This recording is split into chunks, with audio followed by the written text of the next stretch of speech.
Support comes from the Missouri Forest Products Association, committed to conservation and careful management of the state's forests to make them more resilient and better habitats for wildlife. ChooseWood.com. Welcome to St. Louis on the Air. I'm Sarah Fenske. The impeachment proceedings in Washington, D.C. have frequently lasted long into the evening hours. And beyond thinking about the legal issues that senators are grappling with, we found ourselves here at St. Louis on the Air contemplating something a little more relevant to us, and that is the modern American attention span. When you're used to checking your phone every 5 minutes, how do you possibly sit quietly for hours on end? Listening. Even worse, how do you do it when you're not allowed any caffeine, only a glass of milk? And yes, Senator Romney, it needs to be in a glass. So joining us in studio today to talk about this timely issue is Jameca Falconer.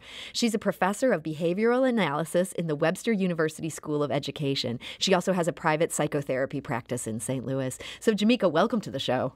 Thank you. Thank you. And we're joined by phone by Steve Smith. He's the director of Washington University's Weidenbaum Center, which specializes in social scientific research in the fields of public policy, economics, political science, and sociology. So, Steve, thank you so much for joining us. Great to be here. Steve, I want to start our conversation by running over some of the ground rules that senators are dealing with. How long are they being asked to sit at a time? Well, the resolution they adopted at the beginning of the process required the House managers to limit their presentation to 24 hours over 3 days, and the President's Council to do the same. So there was a 48-hour, 6-day process just for the initial presentations, followed by 16 hours of question and answer, with questions coming from sitting senators, the questions read by the Chief Justice and then answered by the attorneys for the two sides. Add it all up, and you're well over 60 hours of actual sitting required of senators. And here's a question that's a little close to home for me because I will freely admit I'm an addict. They really can't drink caffeine during these hearings? Well, they can go off outside of the Senate chamber, and in both cloakrooms, which are literally right next door, there's plenty of food and snacks. So it's not a big burden for them. And a significant number of senators have excused themselves, simply walked out of the chamber for a few minutes at a time. Some longer, to use the restroom or to grab a little food. So they're not literally locked in. They can get up. They're not. The doors are not locked. Well, that's good to know. But Jameca, that still seems like such a long time to me. When I think of 24 hours of an argument, I think of 50 minutes of an argument as being too long for me. So I'm wondering how that length of time lines up with the modern attention span. What's the limit of how long someone can pay attention to, say, a speech on a single topic? Well, I think most research points to the fact that an hour is really the max for most people. When you think about classes that undergraduates or graduate students take, even for a 3.5 or 4 hour class, instructors are always required or suggested to give a break midway or a third way through the class because you can't expect people to be able to pay attention that long. And when you say there's a break, is it important to get up and to walk around, or even just having a minute where no one's talking? What does the science tell us about how our brains work?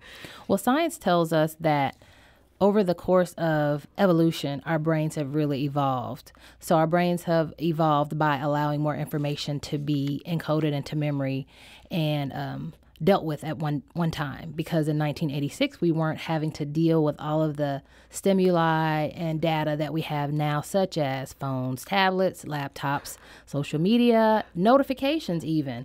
So when cell phones first came out, they only rang, remember? So you only got a call, or maybe, I don't even know if they have had text messages. I can't remember. So the brain has evolved in lots of ways, but we have so much data overload that the brain really can't compensate for all of the data at one time. What if it's a subject that you're really interested in? Say that you have been just dying to impeach President Trump ever since he got in office. Does that mean you might be able to pay attention longer? Yes. So the studies say that attention is really task dependent. So if you're interested in the task, then yes, you are going to be able to pay attention better and longer. However, 24 hours of paying attention for anyone is really above and beyond. If you're listening to this conversation, we want to welcome you to join us. In what sort of situations do you find yourself struggling to really listen? And have you found ways to improve your powers of attention? You can give us a call at 314-382-8255. That's 382-TALK. Or you can send us a tweet at STL on air or email us at talk@stlpublicradio.org.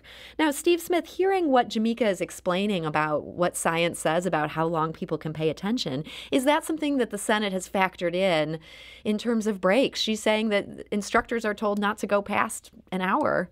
How does that work in the Senate? Well, it hasn't really worked out that way. The Majority Leader, Mitch McConnell, has announced regularly during these proceedings that he expects to give senators a break about once every 2 hours for 15 minutes.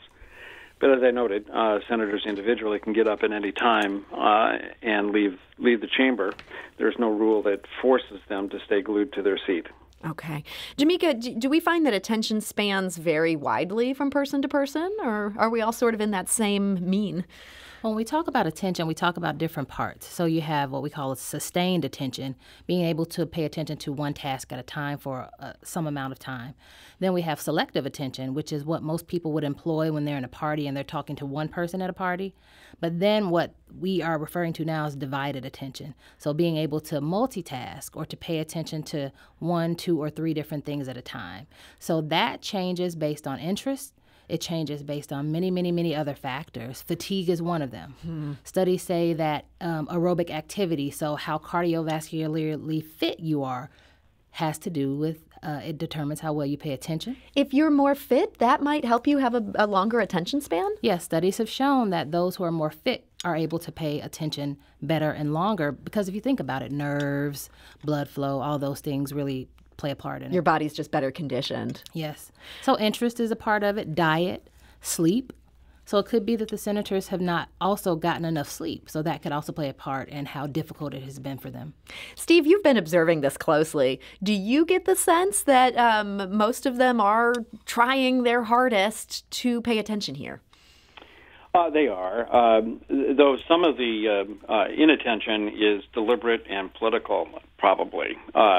A couple of media sources. We can't see the Senate chamber during the proceedings because the Senate controls the cameras and keeps them focused on the speaker. So we don't see senators coming and going through the back doors. But at one point, a reporter counted 21 Republicans absent during the House manager's presentation, which was probably more of a political statement than it was the fact that they all had to go to the restroom at the same time. Jameca, I'm wondering about not somebody who literally gets up and leaves, but if somebody's purposely not paying attention and they're sitting in a room, say, hearing testimony, but they're just tuned out, they might not like the message that they're being given, what effect does that have on the retention of information? Can they still hold that knowledge in their brain even if they're really trying hard not to even listen to it? No, it has a detrimental effect on the memory and the processing and attention of the information because it's almost like they're not there. So they are there, but they're not paying attention. So if you're not paying attention to the information being presented, that same information won't then be encoded into your memory, meaning that you won't be able to recall that information later. We're talking to Jameca Falconer. She's a professor of behavioral analysis at the Webster University School of Education, and also talking to Steve Smith, who's the director of Washington University's Weidenbaum Center. I want to go to the phone lines here. We've got Kayla calling from St. Louis. Kayla, hi, you're on St. Louis on the air. Hi, how are you guys? We're doing good. Your phone sounds a little off. If you could maybe step around and we'll see if we can get you to come in a little better. What's your question for us? My question is standing to stretch. Is that a good way to increase your Unfortunately, we're having some problems with that phone line. I believe Kayla was asking if standing up was maybe a good way to increase your ability to listen longer, Jameca? Yes, it can. So sometimes students in class will stand up, move around, they'll stretch. They'll get water, they'll get air, because sometimes being in a stuffy room with not enough circulation can play a part in it as well. Okay. I want to go back to the phone lines. Ron is calling from North St. Louis County. Ron, hi, you're on St. Louis on the air. Hi, how are you doing? Thank you for joining us. What were you hoping to talk about? Kind of touching bases with the last caller, like majority of us stand for 6 to 8 hours at a time or required to do that to provide for our family. This is their jobs. Again, this is one of their requirements. So Ron, you don't feel sorry for these senators at all? No, I don't understand why we do. They're there to do a job. If it's fatiguing mentally, most of us do it physically or mentally. Otherwise, you have to do it if that's your job. I don't understand why they get so much slack. Ron, I think that's a very fair point. So thank you for that. Steve, what do you think? Should we have sympathy for these senators for these hours of testimony, or should they just shut up and deal with it? Well, some of them aren't the youngest fellows on the earth, so I think we have to be a little bit sympathetic about the long hours, and most have actually been sitting at their seats during almost all of the proceedings. But the two party leaders anticipated that there might be some issues, so they issued a set of decorum guidelines before the trial began, and those decorum guidelines, not binding rules by any means, but guidelines, requested that all senators remain in their seats at all times during the proceedings unless they left the chamber, not to walk through the well of the Senate where they get in the way of the cameras, to keep their cell phones. In fact, they installed special cabinets just for these proceedings in the cloakroom so that senators could put their cell phones away before going in. Asked them not to chat with their neighbors, not to read extraneous material while sitting there. So they anticipated the need to provide senators at least some guidelines about a proper behavior inside the chamber during the trial. I'm curious about that cabinet for cell phones. Jameca, that sounds like something I might need. I find myself constantly just reaching for my phone when I'm supposed to be reading a book. Has there been any studies into the fact that maybe you have to actually lock up your phone in order to pay attention? I don't know about studies, but I know many instructors that I'm familiar with have to do that same or similar tactic, because students will, like, even if you tell them to put their phones away, they're going to reach for their phones. So sometimes having them locked might actually be the best option. Steve, I find myself wondering, I think I've heard some reports that some senators have fallen asleep. Is that accurate? Well, the report is usually based on some drawings that reporters are doing from the galleries, and there have been a couple of senators who've been drawn, and those drawings then published. So, yeah, dozing off for a minute or two, I think, has probably happened. I mean, after all, they're starting midday, and they've been running these sessions until about 11 p.m. Eastern Time. So it's a very, very long day for sitting there with just these 15-minute breaks during the course of the proceedings, maybe 45 minutes for dinner, and that's it. So I think some sympathy is required here. Yeah, I see Ron's point, but I would not want to be one of those senators. And Jameca, in our last minute here, I'm thinking about the fact that as you're training future educators, the task of making sure students pay attention in the classroom is one of the most important things that teachers need to learn. What would be some tips or advice that you'd give to senators or anybody who's trying to hold people's attention in that way that teachers have to do? Well, unfortunately, some of the ways that I would suggest for teachers are things that with their decorum rules they haven't been able to do. So caffeine is one thing that's sometimes used. Stretching, moving, frequent breaks. Sometimes the layout of the classroom can have a lot to do with your attention as well. So is it a closed-off room? Do you have windows, enough lighting? Is air circulating well? What's the spacing between you and the students? So those type of things would have a lot to do with it. But he pointed out something that I wanted to also mention. Sustained attention is very age-dependent. And studies have shown that it peaks in your early 40s. So every time after that, it's a slow decline from there. So it could be, like he said, they're older, so their ability to have sustained attention for long periods of time is not what it used to be. So, Steve Smith, is it possible that the real answer here is that we need to get some younger people into the Senate?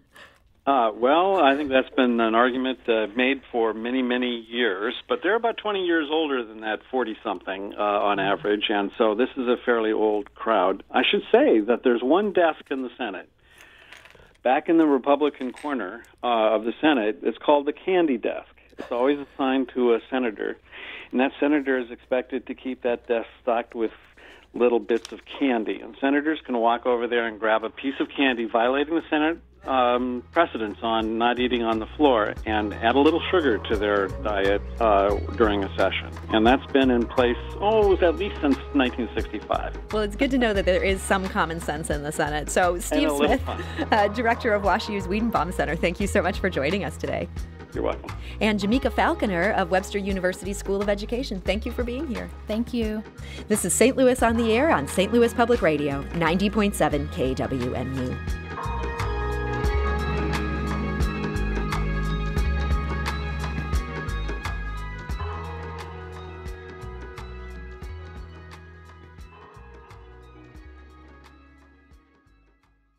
Support comes from the Missouri Forest Products Association, providing more than 41,000 jobs in the production of wood pallets, railroad ties, white oak barrels, hardwood floors, and more. Details at choosewood.com. St. Louis Public Radio's The Gateway gives you the day's news first thing every weekday morning. From the ever-evolving relationship between St. Louis City and County to developments in the Missouri and Illinois state capitals and reports from our correspondents in Rolla and the Metro East. We put it all in a roughly 10-minute package with clarity and context. Download The Gateway wherever you get podcasts.